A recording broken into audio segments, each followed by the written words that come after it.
A gente está de volta com mais episódio aí da série A Voz da Mulher e hoje é um assunto muito, mas muito importante. Não que os outros não tenham sido, né? Mas hoje, presta atenção.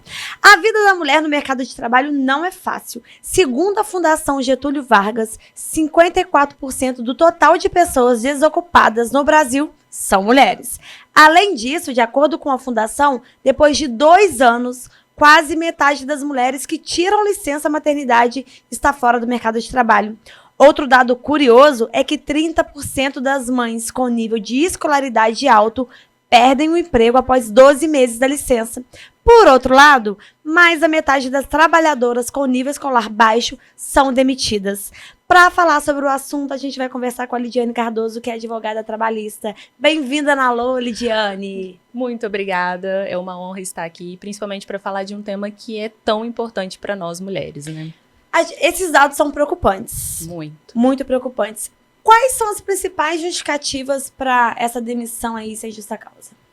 Bom, primeiro que a demissão sem justa causa para... Por conta da licença maternidade. Por conta da licença ou durante a gestação, por mais que exista muita criatividade no momento dessas demissões, desses desligamentos, nenhuma se sustenta na justiça. Existe uma garantida que é estabelecida para essas mulheres, que é chamado de estabilidade gestacional. Que dura quanto tempo? Ela dura desde o momento da concepção, né, da gravidez e tudo mais, até 5 meses após o parto. Existe até uma discussão que seria 5 meses após a alta do neném, porque tem mulheres que acabam tendo que ficar mais tempo em hospital e tudo mais, mas ainda não é tão consolidada essa corrente. Mas a questão de 5 meses após o parto, esse período todo, a mulher não pode ser mandada embora. E você acha que essa informação é de conhecimento de muitas mulheres? Bom, existe um período que muitas eram surpreendidas. Eu percebia que, de fato, elas eram surpreendidas, que não tinham conhecimento dessa informação, mas hoje até os próprios médicos vêm colocando essa orientação para elas. E aí, às vezes, são até surpreendidas porque elas não... Ah, mas eu que pedi conta e tudo. Olha, mas se você pediu demissão e já estava grávida, isso não é uma garantia para você, é para o seu neném. Então, muitas das vezes, elas são, de fato, reintegradas, mas por uma orientação externa. Você, na sua vida aí, trabalhista, você encontra muitas mulheres que sofrem alguma pressão por estar grávida trabalhando, por engravidar? Ah, muito. E chega a ser triste, sabe? Eu identifico que em alguns ambientes laborais elas são demitidas no período até que elas expõem a vontade de engravidar. E aí é realmente um dado mais alarmante, porque a gente sabe da dificuldade, não só às vezes por ser um sonho, mas também por todos aqueles projetos pessoais que envolve, que você tem que se planejar na sua vida pessoal e etc. E aí imaginar às vezes ficar sem renda em um dos momentos mais importantes da sua vida.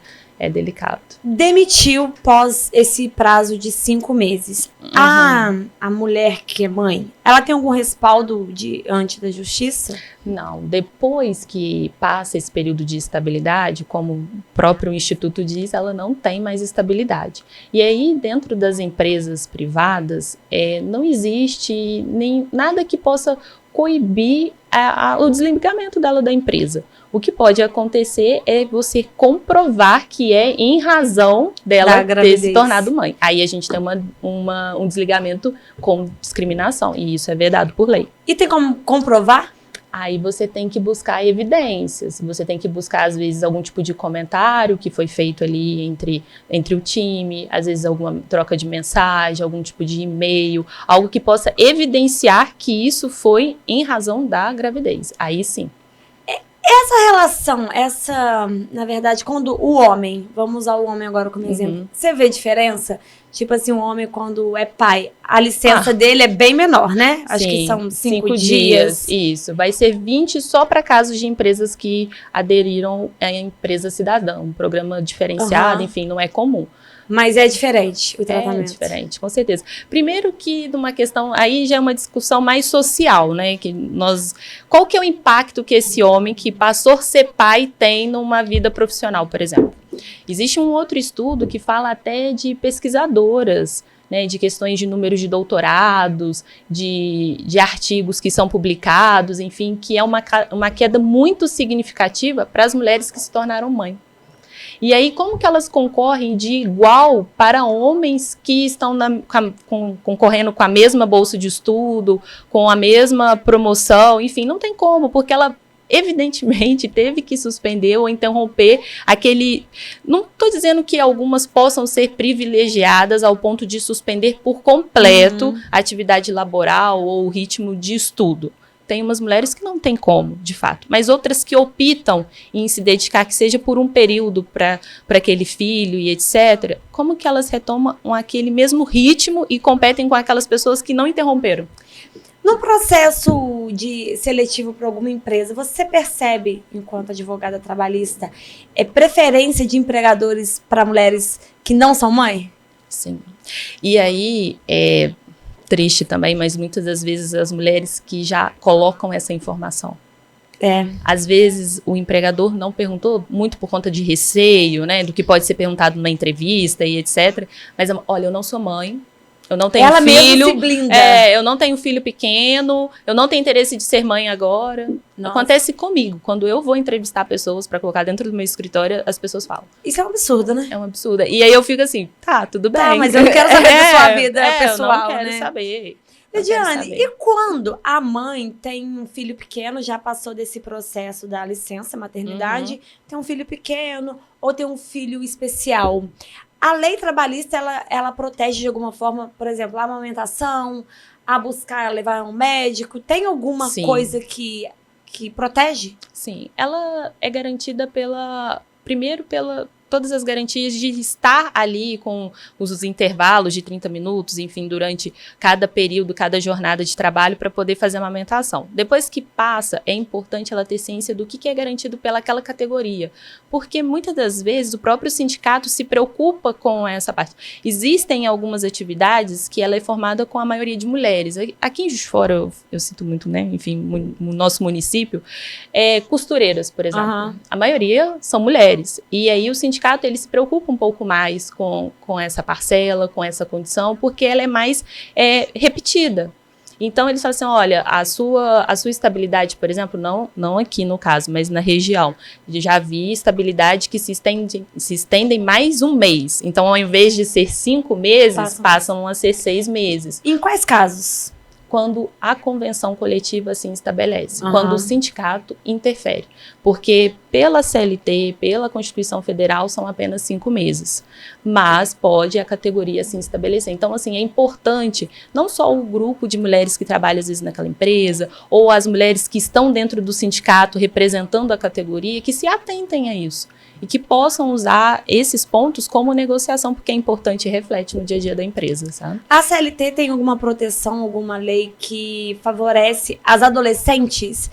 Porque a gente tem aí casos de jovens aprendizes. Ah, sim. Tem alguma... As jovens aprendizes, pessoas que estão em contratos temporários, por exemplo, vou substituir alguém que está de férias ou algo semelhante, ela também tem a mesma estabilidade. Ela vai ter a mesma estabilidade que uma pessoa que tem ali no cargo definitivo ou que está ali em período de experiência, tem a mesma. Porque a garantia não é só para a mulher enquanto gestante, é para o neném. É para o seu bebê que está ali. Então, a garantia é para o neném. Então, descobri 3 meses depois que eu pedi conta que eu estou grávida. Você tem que procurar a empresa e pedir a sua reintegração. Ah, é? Você tem que pedir a sua reintegração. Nossa, eu acho que muitas mulheres não sabiam disso, não sabem disso. Mesmo que ela tenha pedido conta. E aí é um ponto importante também, porque eu vejo os dois lados, né? Existem mulheres que falam assim, agora eu estou grávida, estou munida com uma blindagem paranormal e nunca mais vou ser mandada embora. Não é assim. Ela pode ser demitida por justa causa. Se, por exemplo, ela abandonar o emprego, se ela cometer algum tipo de prática que vai de encontro com as políticas internas da empresa, que são e devem ser bem estabelecidas. Então, a empregada gestante, ela tem a estabilidade de não ser mandada embora sem justa causa. Mas se ela der causa para demissão, ela pode ser, sim, desligada. Durante a gravidez, o período aí de, geralmente, 9 meses, né? A mulher, ela tem respaldo também para... Eu acredito que sim, mas eu quero uma pessoa que entenda do assunto, que fale. Ela tem esse respaldo para consultas, médicos, Sim. acompanhamentos, e assim, como que funciona isso na lei?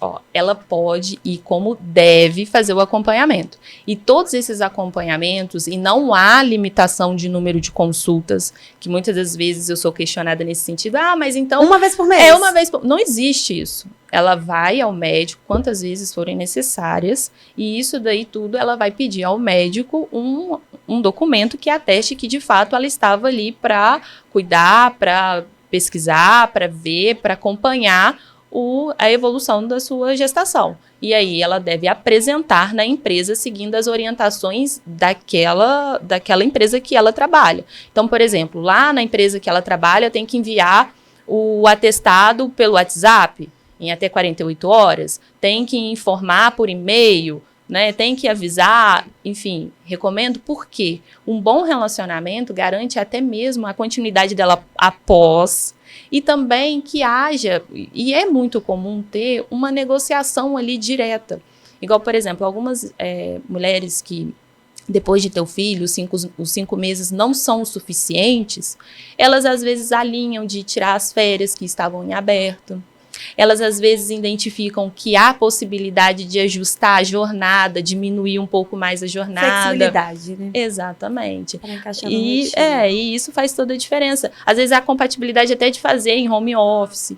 Então, assim, você vai adequando dentro até da rotina do seu neném a continuidade do seu trabalho, sem prejudicar muito. Mas, assim, é uma negociação que o empregador não está vinculado e obrigado a fazer aquilo, como a gestante, ela não tem que acreditar que ele tem que fazer o que eu quero. Então, assim, é muito bom. Ele não tem essa obrigação. Não tem. Depois dos 5 meses, não. Não tem. Não tem. Quais são, assim, os sinais que você está sofrendo algum tipo de assédio por conta da gravidez? Existem sinais? Eu costumo dizer que o assédio, ele não deixa uma marca visível, mas ele deixa rastros. Uhum. Então, se você estiver identificando que quando você chega no ambiente há piadinhas, há, por exemplo, algum tipo de... Já vai sair de novo? Tem médico de novo? Foi engravidar, sabe? Não tá dando conta do serviço. Não é zelo ou cuidado pela sua gestação. Já é algo que está atrapalhando não só a sua autoestima, seu emocional, e que prejudica até o momento da sua gravidez. Então, assim, isso tem que ser bem filtrado. Muitas das vezes, mas você está sensível porque está na gravidez. Não é assim. Tem que ter um bom senso em relação até porque a isso. tem muitas mulheres que passam períodos difíceis na gravidez. É uma Sim. gravidez mais turbulenta, mais preocupante. Aí precisa de ficar afastado. Isso tudo é amparado por lei. Sim, porque a CLT, ela estabelece que cabe às empresas prover um ambiente sem abusos. Então, é um ambiente seguro, respeitoso, um ambiente que, de fato, você possa entrar, executar suas atividades e sair, inclusive agora, com a garantia do seu dano emocional. Você não pode ter um dano emocional, ou seja, a sua saúde emocional é garantida pela empresa. Foi agora determinado recentemente, então nós temos que nos atentar a isso. E isso causa também um problema que depois vai ter que ficar o funcionário encostado, vai ter que depender do benefício do INSS por conta de um ambiente tóxico no ambiente de trabalho. Pensa bem. Percebi que estou sofrendo algum tipo de assédio, algum tipo de discriminação por conta da gravidez. Uhum. Pra onde que eu vou? Qual que é o caminho? Eu denuncio pra quem? Bom, primeiro, você identificou isso.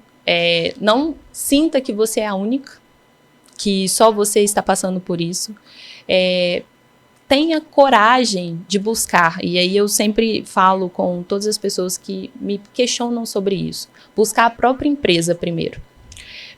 Mas a pessoa que faz isso é a pessoa que seria responsável, enfim, se não há possibilidade dentro da empresa, se a própria empresa não cria canais para isso, aí a minha recomendação é que você busque uma ajuda externa. E a ajuda externa vai ser no próprio sindicato, no próprio Ministério do Trabalho, ou mesmo com a ajuda de um profissional, que seria um advogado especialista na área. Só falar adianta ou tem que levar com prova? Isso daí, por favor. para tudo, né? Claro que nós temos a credibilidade das alegações, da sua fala, da sua versão, mas na justiça e em qualquer tipo de procedimento que for instaurado, a documentação ela importa muito, tá? E é claro que nós temos a possibilidade de testemunhas, que quando há, nossa, e é excelente, mas documente. Sempre deixa vestígios. Sempre. É uma mensagem no WhatsApp. Assédio deixa vestígios. E você tem que identificar mecanismos de registrar esses vestígios. Vestígios, exatamente. Lidiane, para encerrar esse bate-papo que é tão importante, tão sério e que você trouxe informações tão relevantes, eu queria que você deixasse um recado para as mulheres que estão nos assistindo, para as que pensam em engravidar, as que estão grávidas, as que estão no puerpério. Que recado que você dá para ficar de olho aí? E também para os empregadores, né? Porque eles também precisam monitorar o que fazem e o que falam.